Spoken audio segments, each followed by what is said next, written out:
دھرنا دینے کے لیے سلمان اکرم رارا صاحب جو سیکرٹری جنرل ہیں وہ بھی موجود تھے، اور وہاں پر یہ دھرنا اس وقت ختم ہوا جب سلمان اکرم رارا صاحب نے یہ اعلان کیا کہ رجسٹرار صاحب جو ہیں انہوں نے یہ پرومس کیا ہے، انہوں نے یہ کمٹ کیا ہے کہ اگلے ہفتے عمران خان اور بشرا بی بی کے کیسز جو ہیں وہ سپریم کورٹ میں لگائے جائیں گے۔ میرا انالیسس یہ ہے کہ کبھی بھی میننگ فل سبسٹینٹیو طریقے سے اگلے ہفتے بھی یہ کیسز نہیں لگائے جائیں گے۔ یہ ہو سکتا ہے کوئی پروسیڈنگ شروع کر دیں، پھر اس میں رجسٹرار صاحب بھی کوئی ٹیکنیکل مسئلہ کھڑا کر دیں۔ مجھے لگ نہیں رہا کہ موجودہ سرکمسٹانسز میں ملٹری اسٹیبلشمنٹ کا جو کہ عدالتوں کو کنٹرول کرتی ہے کوئی بھی سبسٹینٹیو پروگرس کرنے کا موڈ ہے۔ اللہ کرے کہ میں غلط ہوں، اللہ کرے کہ سہیل آفریدی صاحب کے ساتھ کوئی ایسی کمٹمنٹس کی گئی ہوں کہ بھئی ہم چلیں آپ کی خاطر، آپ کی عزت رکھنے کی خاطر کیسز کو تھوڑا سا چلا دیتے ہیں، یہ پھر اگلے ہفتے ہمیں پتہ چلے گا۔ تاہم سلمان اکرم راجہ نے اس سٹیج پہ یہ بھی اعلان کیا کہ اگلا جو دن آ رہا ہے، یعنی 14 تاریخ، اب تو یعنی ابھی دوبارہ شروع ہو رہی ہے، 13 تاریخ کو جمعرات کے دن تحریک انصاف ایک بار پھر جو ہے جمعرات کے دن پروٹیسٹ کرے گی۔ اب آئیں اس کنٹروورسی کی طرف جس کا تعلق جی ایچ کیو پہ پاکستان تحریک انصاف کے ایک حملے سے ہے، جس کو کہا جا رہا ہے کہ مئی 9 کی ایک دفعہ پھر یاد تازہ کر دی تحریک انصاف نے، سازش کی، ریاست کے ادارے پہ حملہ کر دیا۔ اچھا، آرمی چیف کا پتہ نہیں میں نے شروع میں کہا ہے کہ نہیں کہا کہ یہ جو اس کو ویسے تو ڈاکٹر شہباز گل نے بہت ہی زبردست طریقے سے مفصل طریقے سے ایکسپلین کیا ہے کہ جس کو general headquarters G H Q کہا جاتا ہے یہ کبھی بھی جنرل ہیڈ کوارٹرز نہیں ہے، اور اس کی بہت سی وجوہات ہیں۔ انہوں نے 2 وجوہات بتائی ہیں، میں 3-4 اور آپ کو بتا دیتا ہوں۔ دیکھیں، جنرل ہیڈ کوارٹرز تو اس لیے نہیں ہے، جنرل ہیڈ کوارٹرز تو وہ ہوتا ہے جو پوری کی پوری جو ایک افواج ہے، اس کی جو پوری فارمیشن ہے، اس کا جو کور ہیڈ کوارٹر ہوگا وہ ہوگا جنرل ہیڈ کوارٹرز۔ یہ پاکستان کے آرمی چیف کا دفتر ہے، کیونکہ پاکستان ایئر فورس کا دفتر الگ ہے، ان کا اپنا ہیڈ کوارٹرز ہے، پاکستان نیوی کا اپنا ہیڈ کوارٹرز ہے، اسی طرح سے انٹیلیجنس جو ہے D G I S I ان کا اپنا ایک بہت بڑا پارا میں ان کا اپنا ایک الگ سے ہیڈ کوارٹر ہے، ایک جی ایچ کیو، ایک وہ گیریزن جو اپنا چکلالہ گیریزن ہے وہاں پر ان کا ایک اور بہت بڑا آفس ہے۔ اسی طرح سے جو چیئرمین جوائنٹ چیف اسٹاف کا عہدہ ختم کر دیا گیا، جس کی جگہ ایک نئے لائے گئے ہیں commander of the national strategic command whatever ایور، ان کا اپنا ایک آفس ہے بہت بڑا جو چکلالہ گیریزن میں پایا جاتا ہے۔ اور اسی طرح سے جو اسٹریٹجک پلاننگ ڈویژن ہے پاکستان کی نیوکلیئر کمانڈ اور اس کی تھنکنگ ہے، ان کا اپنا ایک ہیڈ کوارٹر ٹائپ آفس ہوتا ہے۔ تو پھر یہ آفس جو ہے جو مال روڈ کے اوپر ہے جس کو جی ایچ کیو کہتے ہیں، ادھر حقیقت پاکستان کی آرمی چیف کا ایک آفس ہے، اور یہ وہ دفتر ہے جہاں سے پاکستان کو کنٹرول کرنے کی مسلسل پلان بنائے جاتے ہیں، سازشیں کی جاتی ہیں، حکومتیں کیسے گرانی ہیں، حکومتیں کیسے بنانی ہیں، پاکستان کی خارجہ پالیسی کو کیسے کنٹرول کرنا ہے، مشرق وسطیٰ کے لوگوں کو کیسے انگیج کرنا ہے، یورپ والوں کو کیسے فدو بنانا ہے، امریکہ کو کیا کہانی دلانی ہے۔ یہی وجہ ہے کہ دنیا کے جتنے بھی ڈیلیگیشن آتے ہیں، بجائے اس کے کہ وہ اسلام آباد میں ہی میٹنگ کیا کریں، وہ آرمی چیف کو ملنے یہاں پر آ جاتے ہیں سارے بے شرم۔ تو بیسکلی یہ آرمی چیف کا دفتر ہے۔ اب کنٹروورسی یہ ہے کہ یہاں پر ایک single loan P T I کا ورکر محمد حسین کے نام سے خیبر ایجنسی سے چلا، 19-20 سال اس کی عمر تھی،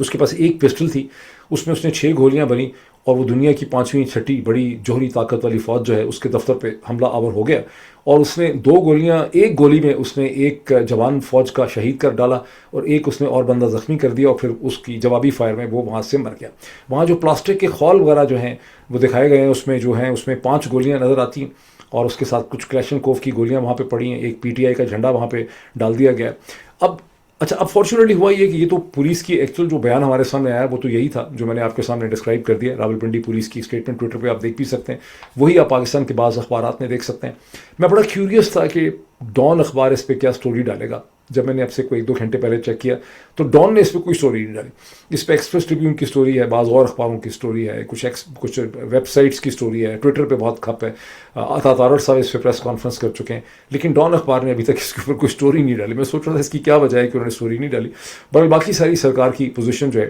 وہ اسی قسم کی ہے۔ اب فارچونیٹلی یہ ہے کہ گزشتہ چند گھنٹوں میں نہ صرف کہ جتنے پرومیننٹ ولاگرز ہیں، جس میں بیرسٹر شہزاد ہیں، وہاں سے انہوں نے برطانیہ سے اس پہ کیا، عادل راجہ اس پہ بات کر چکے ہیں، صابر شاکر اس پہ کر چکے ہیں، عمران ریاض کر چکے ہیں، شہباز گل صاحب نے 2 ویڈیوز کر دی ہیں اس کے اوپر، اور اس کے علاوہ ان تمام ولاگرز کے علاوہ درجنوں لوگ ایسے ہیں جنہوں نے ٹویٹر کے اوپر اس کا فورنزک انالیسس بھی آفر کیا ہے، انہوں نے اس کے سرکمسٹینشل انالیسس آفر کیا ہے، انہوں نے محمد حسین کی پوری پروفائل وہاں پہ ڈسکس کی ہے، اور تمام چیزوں کا انالیسس کیا ہے، جس کے نتیجے میں ہم بہت ہی اعتماد سے، بہت ہی کانفیڈنس کے ساتھ یہ کہہ سکتے ہیں کہ وہ سیٹس آف سرکمسٹانسز جن میں محمد حسین کی ڈیتھ ہوئی ہے مال روڈ کے اوپر، وہ بالکل بھی کلیئر نہیں ہے۔ یہ ایک پرسرار چیز ہے، ہم بالکل بھی کانفیڈنس سے یہ نہیں کہہ سکتے کہ سرکار کی سٹوری ٹھیک ہے، اور یہ بالکل کلیئر نہیں ہے کہ وہ کیا سیٹس آف سرکمسٹانسز ہیں جس میں محمد حسین وہاں پہنچا، وہ کیا کر رہا تھا، وہ کیوں وہاں پہ تھا، اور وہ کیسے اس کی ہلاکت جو ہے وہاں پہ ہوئی۔ ایک میں دیکھ رہا تھا کسی نے فورینسک انالیسس کیا ہوا تھا کہ وہ جو پسٹل پڑا ہے پاس اس کی تو پیچھے بولٹ آؤٹ ہوا ہے، اس کے جو سلائڈر ہے وہ پورا پیچھے چلا گیا ہے، اور یہ اس وقت ہوتا ہے جب پسٹل جو ہے اس کی ساری گولیاں چل چکی ہوں. تو اگر اس کی ایک ہی گولی چلی ہے اور اس کی باقی 5 گولیاں وہاں پہ ساری کی ساری ثابت موجود ہیں، تو پھر یہ سلائڈر پیچھے کیوں ہے؟ یہ کلیشنکوف کی بلٹس کون سی ہیں؟ یہ محمد حسین اپنے ساتھ کلیشنکوف کی بلٹس لے کر آیا ہوا تھا. یہ کلیشنکوف کی بلٹس وہ ہیں جو فوج نے اس کے اوپر چلائی ہیں، وہ اس کے جسم سے نکلی ہیں لیکن ان کے اوپر وہ خون آلود نہیں ہے. تو یہ صورتحال جو ہے وہ بالکل بھی کلیئر نہیں ہے. تاہم جیسا کہ ایکسپیکٹ آپ کر سکتے تھے، پاکستان تحریک انصاف کے جو لیڈر ہیں وہ فوری طور پہ ڈیفینسو پہ چلے گئے، اور انہوں نے ہر ایک نے اپنے اپنے حساب سے اس کی الگ پوزیشن دی، اپنی صفائی دی کہ بھئی پاکستان تحریک انصاف بڑی پرامن جماعت ہے، ہم تو ویسے بھی اتنے کمزور ہیں، اتنے ٹوٹے پھوٹے ہیں، اتنے انتشار کا شکار ہیں، اتنی فریگمنٹیشن کا، کہ اتنی بڑی کارروائی ہم بھلا اپنے جو ہے اتنے بڑے آرمی چیف کے خلاف، فیلڈ مارشل کے خلاف ہم کیسے اس کے دفتر کے باہر ایسی چیز کر سکتے ہیں. تاہم ایک انہوں نے انٹیلیجنٹ بات کی right from the very beginning. انہوں نے کہا کہ ہم اس واقعے کی مذمت کرتے ہیں، ہمارا اس سے کوئی تعلق نہیں ہے، لیکن ہم چاہتے ہیں کہ اس کی مکمل انویسٹیگیشن ہو، تحقیقات ہو. اور یہ تو بہت ہی سینسٹیو ایریا ہے، جی ایچ کیو میں تو دور دور سی سی ٹی وی کیمرے بہت ہی ہائی کیپیسٹی کے لگے ہوئے ہیں، تو اس کی فوٹیج ایشو کی جائے تاکہ پتہ چل سکے کہ کیا معاملہ ہے. اچھا، جو میں دیکھ رہا تھا کہ بیرسٹر گوہر نے ایک بہت ہی عجیب و غریب قسم کی پریس کانفرنس کی. یہ تو صحیح ہے کہ انہوں نے بھی کہا کہ انویسٹیگیشن ہونی چاہیے، سی سی ٹی وی فوٹیج ہونی چاہیے، لیکن ایسی پریس کانفرنس کی بیرسٹر گوہر نے جس میں کوئی پتہ نہیں 6 لیئرز ہیں، جس میں ہر لیئر کے اندر 3-4 لوگ کھڑے ہیں. آگے بیرسٹر گوہر صاحب کھڑے ہیں 2 نامعلوم افراد کے ساتھ، اس کے پیچھے 3 لوگ کھڑے ہیں، اس کے پیچھے 4 لوگ کھڑے ہیں، اس کے پیچھے ایک اور 4 لوگ کھڑے ہیں. باقاعدہ جیسے کوئی کالج یا یونیورسٹی کی گروپ فوٹو ہوتی ہے جو آپ سب نے کھنچوائی ہوگی کبھی، اس طرح کی ایک تصویر ہے جس میں بیرسٹر گوہر جو ہے اس واقعے کو کنڈیم بھی کر رہے ہیں اور کہہ رہے ہیں کہ اس کی انویسٹیگیشن ہونی چاہیے، سی سی ٹی وی فوٹیج جو ہے اس کی ہونی چاہیے. اب میں چھوٹا سا ایک کامنٹ کرنا چاہتا ہوں. یہ جو پاکستان تحریک انصاف سازش کرے اور یہ اس طرح سے کچھ کرے، جو الزام فوری طور پہ لگایا، عطا تارڑ صاحب نے پریس کانفرنس کر دی، اور پھر جتنے بھی ان کے یعنی ایک پورا ایک لیوریجڈ میڈیا ہے، انہوں نے اس کو کہانی بنانی شروع کر دی کہ تحریک انصاف نے اس کو کیا ہے، تحریک انصاف سے اس کا تعلق. پاکستان تحریک انصاف تو آرگنائزیشنل لیول پہ ایک آئیڈیا کی حد تک، عمران خان کی حد تک، ایک آئیڈیا کی حد تک عمران خان لوگوں کے دلوں میں ہے، دماغ میں ہے، ان سے محبت ہے، عقیدت ہے. تو ایک آئیڈیا کی حد تک تو پاکستان تحریک انصاف ایگزسٹ کرتی ہے، ووٹ بینک کی شکل میں ایگزسٹ کرتی. لیکن آرگنائزیشنل لیول پہ، ایڈمنسٹریٹو لیول پہ پاکستان تحریک انصاف ایگزسٹ ہی نہیں کرتی. اس کے جتنے بھی پاور سینٹرز یا ڈیسیجن میکنگ سینٹرز ہیں، جہاں کہیں بھی ہیں، پنجاب میں ہیں، سینٹر میں ہیں، کے پی میں ہیں، کہیں سندھ میں ہیں، وہ سارے کے سارے ان کو لوکل سیکٹر کمانڈرز جو ہیں اگر کنٹرول نہیں کرتے تو کم از کم ان کو ایڈوائز کرتے ہیں، ان کو سمجھاتے ہیں. جو یہ فیصلے کرتے ہیں، جو یہ اعلانات کرتے ہیں، جو یہ تاریخیں دیتے ہیں، جو یہ ڈیڈ لائن دیتے ہیں، وہ تمام آپ کو صاف نظر آتا ہے سرکمسٹینشلی کہ ان کو آئی ایس آئی کے سیکٹر کمانڈر جو ہیں ان کو مینیج کرتے ہیں. پاکستان تحریک انصاف کا کچھ کر سکنا یا پلان بنانا یا کوئی سازش کرنا جو ہے اس کا تو کوئی امکان ایگزسٹ ہی نہیں کرتا. اگر پاکستان تحریک انصاف کوئی ایسی چیز کرے تو سمجھیں کہ کسی سیکٹر کمانڈر نے وہ اس قسم کی کوئی چیز کی ہے. کنکلوژن یہ ہے کہ اس کے بارے میں بالکل بھی کلیئرٹی جو ہے وہ نہیں پائی جاتی، اور اس پہ انویسٹیگیشن ہونی چاہیے بڑی شفاف قسم کی. اس کی وجہ یہ ہے کہ جیسے بہت سال پہلے 90s میں، آپ میں سے بہت سے لوگوں کو یاد نہیں ہوگا، ایک پاکستانی تھا ایمل کانسی کے نام کا، بلوچستان سے، جس نے یہاں امریکہ میں آ کے، جہاں میں بیٹھا ہوں اس سے کچھ فاصلے پہ ورجینیا میں، کچھ میل دور آپ کہہ لیں کہ ورجینیا میں جو سی آئی اے کا ہیڈ کوارٹر ہے، وہاں پر اس کے باہر سڑک پہ اس نے گولی چلائی. 2 ایسے سی آئی اے کے افسروں کو، ایجنٹس کو اس نے مار ڈالا جن کے ساتھ اس کا کوئی لینا دینا نہیں تھا. اور پاکستان کے میڈیا میں اس وقت یہ خبر مشہور ہو گئی، کہانی تھی کہ ایمل کانسی نے یہ سب کچھ اس لیے کیا کہ اس کا باپ کو سی آئی اے نے مارا تھا، اس کا باپ کو سی آئی اے کا کانٹریکٹر یا ٹھیکیدار تھا جو ان کے لیے افغانستان اور پاکستان کے درمیان میں 80s میں 1983-84 میں اسلحے کی ویپن سمگلنگ کرتا تھا. اس کا بدلہ اس کو مار ڈالا سی آئی اے نے، یا اس کے چاچا کو بھی مار ڈالا. تو اس نے ان کا بدلہ لینے کے لیے یہاں پہ لینگلے میں آ کے اس نے یہ گولیاں چلائیں. تو ایف بی آئی کی یہ ڈیوٹی لگی کہ اس کو انویسٹیگیٹ کیا جائے کہ کیا واقعی اس کا سی آئی اے کے ساتھ کوئی ذاتی جھگڑا تھا، واقعی اس کے باپ کا کوئی اس طرح کا معاملہ تھا، یا یہ ہے کہ یہ کچھ اور معاملہ تھا. تو ایف بی آئی نے اس کے اوپر 100 سے ڈاکومنٹس اس کی انویسٹیگیشن پہ لکھے ہیں. اگر آپ گوگل میں جائیں گے، وہ کوسچن پوچھیں گے، ڈسکشن ریسرچ کریں گے، تو آپ کو پتہ چلے گا کہ ایف بی آئی نے، فیڈرل بیورو آف انویسٹیگیشن نے تھریڈ بیئر انویسٹیگیشن کی کہ نہیں، اس کا باپ تو ایک نیچرل سرکمسٹانسز میں بیمار ہو کے مرا ہے، اس کے چاچا کے ساتھ سی آئی اے کا کوئی تعلق نہیں تھا، یہ واقعی کوئی ویپن انسپیکٹر یا ویپن اسمگلر تھے بھی نہیں سی آئی اے کے. اور پھر ایمل کانسی کے ساتھ انہوں نے بہت ڈیٹیل بریفنگ کی جس میں ایمل کانسی نے ریپیٹڈلی یہ کہا کہ نہیں، اس کے خاندان کا معاملہ نہیں تھا. اس سے غصہ اس چیز کا تھا کہ CIA جو ہے وہ مسلمانوں کو فلسطین کے اندر، افغانستان کے اندر جس علاقے میں وہ ہے ان کے خلاف کام کر رہی ہے، اور اس کی ایک جنرلائز فیلنگ تھی. بعد میں اس بیچارے کو پھانسی بھی ہو گئی، سب کچھ ہو گیا، لیکن وہ کم از کم آپ اس کو پڑھ سکتے ہیں. تو FBI یہ معلوم کرنا چاہتی تھی کہ سیٹس آف سرکمسٹانسز کیا تھے. انہوں نے پاکستان تحریک انصاف پہ اس کا ملبہ سیاسی طور پہ ڈال دیا ہے، لیکن پنڈی میں اگر آ کے واقعی کسی نے ایسے گولی چلائی ہے، اگر آپ ان کے واقعے کو واقعی بلیو کرتے ہیں، اگر واقعی اس میں بلیو کرتے ہیں کہ ایسا ہوا ہے، تو بڑا ضروری ہے کہ یہ اس کی بڑی ڈیٹیلڈ انویسٹیگیشن کریں کہ محمد حسین جس کی عمر محض 19-20 برس ہے، جس کے بارے میں کہا جا رہا ہے کہ وہ ایک سیریبرلی چیلنج تھا، وہ ایک اسپیشل نیڈ چائلڈ تھا ذلے شاہ کی طرح، اس کو کس نے استعمال کیا، وہ یہاں پہ کیوں آیا، اس کو کس نے یہ پسٹل دی، وہ آخری کون لوگ تھے جن سے وہ ملا، وہ کب سے اپنے گھر سے نکلا ہوا تھا، کون اس کو مینیج کر رہا تھا. یہ تمام چیزوں کو سمجھنا جو ہے وہ ISI کے لیے، ملٹری اسٹیبلشمنٹ کے لیے بہت ضروری ہے، اور پھر اس کو ٹرانسپیرنٹ طریقے سے لوگوں کے سامنے لانا بھی بہت زیادہ ضروری ہے. یہ ان کے اپنے انٹرسٹ میں ہے کہ اس کو وہ انویسٹیگیٹ کریں. اب یہی جو اچھا، میں ایک اور بڑی انٹرسٹنگ چیز آپ کو دکھانا چاہتا تھا کہ مین ویل جہاں ہم اس ساری کنٹروورسی کو دیکھ رہے ہیں، وہاں مین ویل پاکستان میں کیا انٹرسٹنگ قسم کی چیزیں ہو رہی ہیں. یہ پہلے آپ دیکھیں کہ جب ہم اس کنٹروورسی میں بچیں تو اسلام آباد میں پاکستان کے صدر صاحب جو ہیں زرداری صاحب، وہ commander Pakistan national strategic command general Syed Ahmed Raza کو نشان امتیاز ملٹری جو ہے اس کی سیریمنی ہوئی ہے ایوان صدر میں گزشتہ 24 گھنٹے میں، اور وہاں بہت سے لوگ جمع ہیں جو سارے کے سارے میں دوبارہ بھی اگر آپ کو دکھا سکوں تو یہ دیکھیے جی، جنرل صاحب جو ہیں، میں سوچ رہا تھا کہ اب 14 اگست آنے والی ہے، یہ کہانی جو ہے یہ سید عامر رضا کب تک ہلال امتیاز ملٹری چلنی ہے. یہ کہانی جو اس وقت ہم دیکھ رہے ہیں 14 اگست کی، اس نے کب تک چل رہا ہے کہ آزادی کس کو ملی. میں نے اس حوالے سے ایک بہت ڈیٹیلڈ میں نے انٹرویو کیا ہے، میں نے کیا، یہاں پہ آپ دیکھ سکتے ہیں، یہ میرے پیٹرن کا پیج ہے، یہ پیٹرن پہ بھی ہے اور GVS پہ بھی ہے. لطیف کھوسا صاحب کے ساتھ میں نے بہت ہی ایک ڈیٹیل طوالت کا 2 گھنٹے کا میں نے انٹرویو کیا. یہ جو میں نے انٹرویو کیا اس کی سگنیفیکنس یہ نہیں ہے کہ لطیف کھوسا صاحب نے گزشتہ 3-4 برس میں پاکستان تحریک انصاف کی کیمپین میں کیا کیا. اس کی خاصیت یہ ہے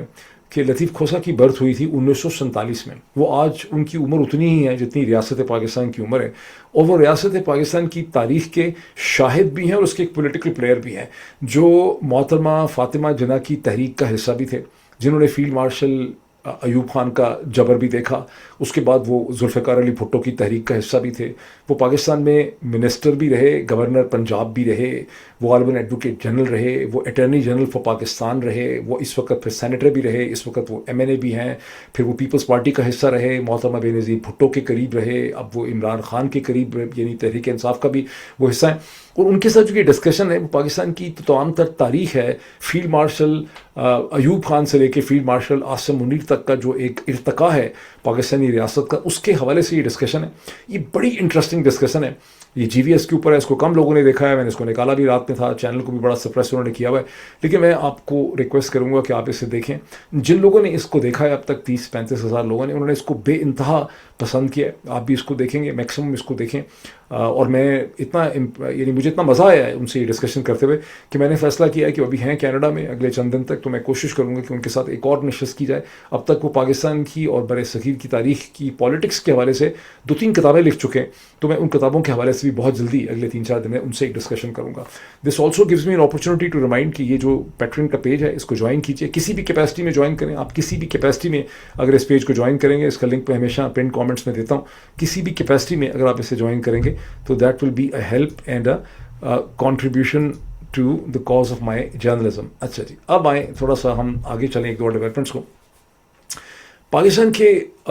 وزیر داخلہ جناب محسن نقوی صاحب جو ہیں وہ ایک بار پھر منگل کو ایران پہنچے، تہران پہنچے. یہ پتہ نہیں ان کا 4تھا وزٹ ہے، یہ 5واں وزٹ ہے، مجھے بھول گیا اس کی نمبرنگ کیا ہے. اور وہاں پہ انہوں نے ملاقات کی ایران کے پریزیڈنٹ جناب مسعود پزشکیان سے. ویسے تو اپیرنٹلی تھا کہ ان کو ملنا ہے، ایرانی میڈیا کہہ رہا تھا کہ وہاں ان کے جو انٹیریئر منسٹر ہیں جو 1 مہینے پہلے پاکستان آئے تھے ان سے وہ ملیں گے، اور کلچر کے معاملات اور ڈیولپمنٹ کے معاملات اور ٹریڈ کے معاملات اور ریجنل ایشوز پہ ڈسکشن ہوگی. لیکن ملاقات ان کی ہوئی صدر مسعود پزشکیان کے ساتھ، اور ان کی ملاقات ہوئی ایران کے فورن منسٹر جناب ڈاکٹر عباس اراغچی کے ساتھ. اور پاکستان کے جو اخبار ہیں جیسے ڈان ہے، ٹریبیون وغیرہ ہے، وہاں پر یہ لگی کہ خبر لگائی گئی ہے کہ محسن نقوی جو ہیں وہ اس کو ایک نیا ٹچ دینے کے لیے اور اس پورے کے پورے ڈائلاگ کو جو امریکہ اور ایران کے درمیان ہے اس کو رینیو کرنے کے لیے وہاں پر پروپوزلس لے کر گئے ہیں. انڈرسٹینڈیبل ہے کہ پاکستان امریکہ کے ایلچی کے طور پہ ایکٹ کرتا ہے, اور جب محسن نقوی صاحب وہاں گئے ہیں تو فیلڈ مارشل عاصم منیر صاحب کی طرف سے یا امریکہ کی طرف سے نئے پروپوزلز لے کر وہاں گئے ہیں. لیکن الجزیرہ میں بڑی ایک چپتی ہوئی ہیڈ لائن ہے, اور ہیڈ لائن یہ ہے کہ محسن نقوی صاحب کو ایرانیوں نے ٹکا جواب دیا ہے, اور انہوں نے کہا ہے کہ جب تک امریکہ ہماری کور ڈیمانڈز اگری نہیں کرے گا, اپنا نیول بلاکیڈ ختم نہیں کرے گا, ہم سے سینکشنز ہٹانے کی کمٹمنٹ نہیں کرے گا, ہمارے جو فنڈز انہوں نے فریز کیے ہیں وہ نہیں ریلیز کرے گا, ہمارے تمام الائز کے اوپر حملے بند نہیں ہوں گے, یعنی ہوتیز کے اوپر یمن میں, حزب اللہ کے اوپر لیبنان میں, حماس کے اوپر حملے بند نہیں ہوں گے, ہم ہرمز جو ہے اسٹریٹ آف ہرمز کو نہیں کھولیں. اچھا, دوسری طرف امریکہ کے صدر نے یہ کلیم کر دیا ہے کہ اسٹریٹ آف ہرمز تو کھل چکی ہے, ہمیں اسٹریٹ آف ہرمز پہ مکمل کنٹرول ہے, اسٹریٹ آف ہرمز کا کوئی سرے سے مسئلہ ہے ہی نہیں. انہوں نے بھی کہا ہے پچھلے 18 گھنٹے میں. اور اس وقت پریزیڈنٹ ٹرمپ کی اسٹیٹ آف مائنڈ یہ ہے کہ میں نے سب سے پہلے یہ ٹویٹ کیا تھا آپ سے کوئی میرا خیال ہے 21-22-23 گھنٹے پہلے میں نے ٹویٹ کیا تھا, جب میں نے ایک ہیڈ لائن دیکھی نیو یارک ٹائمز کی جو اس سے پہلے واشنگٹن پوسٹ میں چھپ چکی تھی, لیکن ایک تصویر تھی جس میں وہ کنٹینر کی تصویر تھی, کارگو کنٹینر کی, جس میں بیٹھ کے امریکہ کے صدر 6-7 جولائی کو اپنے آفیشیل جو فلیگ 1 کا جہاز تھا اس میں سے بیک ڈور سے نکل کے ایک ملٹری پلین میں وہ شفٹ ہوئے. یہ معاملہ کیا ہے؟ یہ معاملہ یہ ہے کہ اب اس کو بہت سے لوگ ڈسکس کر چکے ہیں, آپ کو اس کی بہت سی معاملات آپ کے سامنے ہوں گی کہ امریکہ کے صدر یہ کہتے ہیں, اب وہ اپنی ایکسپلینیشن دے رہے ہیں جب سے اسٹوری آ گئی ہے, آگ بھگولے ہوئے ہیں, بیکاز پہلے بھی انہوں نے نیو یارک ٹائمز کے کورسپونڈنٹس کو بلایا ہوا ہے, ان کو چارج شیٹ کیا ہوا ہے کہ انہوں نے اسٹوری نکالی تھی جہاز کے حوالے سے, جب وہ نیٹو کا سمٹ اٹینڈ کر کے نکلے تو انہوں نے اپنا جہاز چینج کیا تھا. لیکن اب وہ ایکسپلینیشن یہ دے رہے ہیں, اوہایو میں تھے, وہ ایکسپلینیشن دے رہے ہیں کہ میں کیا کرتا, مجھے تو سیکرٹ سروس نے کہا تھا کہ میری زندگی کو خطرہ ہے, مجھے تو جو بھی انسٹرکشن وہ دیتے ہیں مجھے اس کو فالو کرنا پڑتا ہے. تو وہ فرنٹ ڈور سے داخل ہوئے, اپنے جو ایئر فورس 1 ہوتا ہے پرانا والا ایئر فورس 1, وہ نہیں جو قطر نے ان کو دیا, اور وہاں انہوں نے اس طرح سے ویو کیا لوگوں کو, اندر گئے, اندر سے ان کو اسمگل کیا گیا اور ایک کارگو کے گندے سے کنٹینر میں ڈال کے ان کو ایک ملٹری کا جو جہاز تھا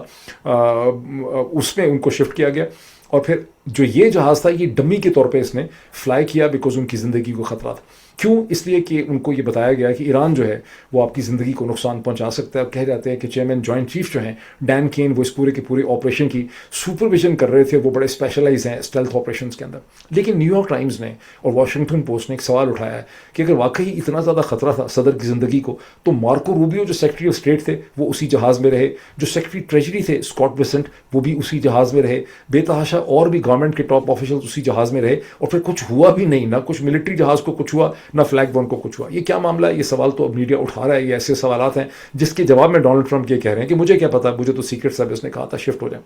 میں آپ کو تھوڑا سا اس کا ایک پرسپیکٹو دیتا ہوں.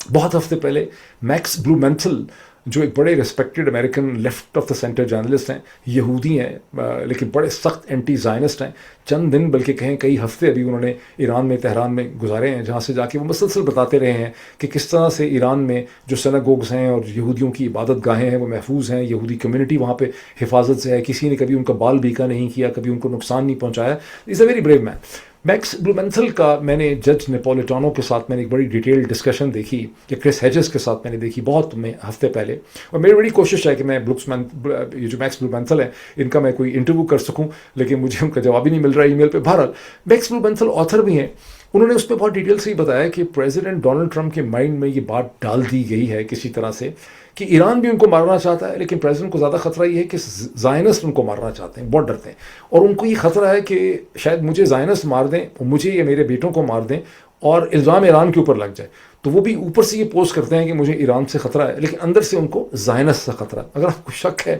کہ میں آپ کو کوئی ایسی کہانی سنا رہا ہوں افواہ والی, تو آپ میکس بلومینتھل کو گوگل کریں, اور Max Blumenthal threats to Trump's life, اس کے حوالے سے دیکھیں, وہاں پہ آپ کو بڑی انٹرسٹنگ قسم کی انفارمیشن جو ہے اس حوالے سے ملے گی. بہر یہ پریزیڈنٹ آف یونائٹڈ اسٹیٹس کی اس وقت اسٹیٹ آف مائنڈ ہے, جس کے درمیان میں جو منگل کا دن تھا وہاں پر ایک بار پھر بہت اچھا تیل کی پرائسز اوپر چلی گئی ہیں. صدر یہ کہہ رہے ہیں کہ میں نے تو اسٹریٹ آف ہارمز کھول دی ہے, کھلی پڑی ہے, میرے کنٹرول میں ہے, لیکن گزشتہ 1-2 دن میں جب سے ایران نے اور ایران میں اس وقت محسن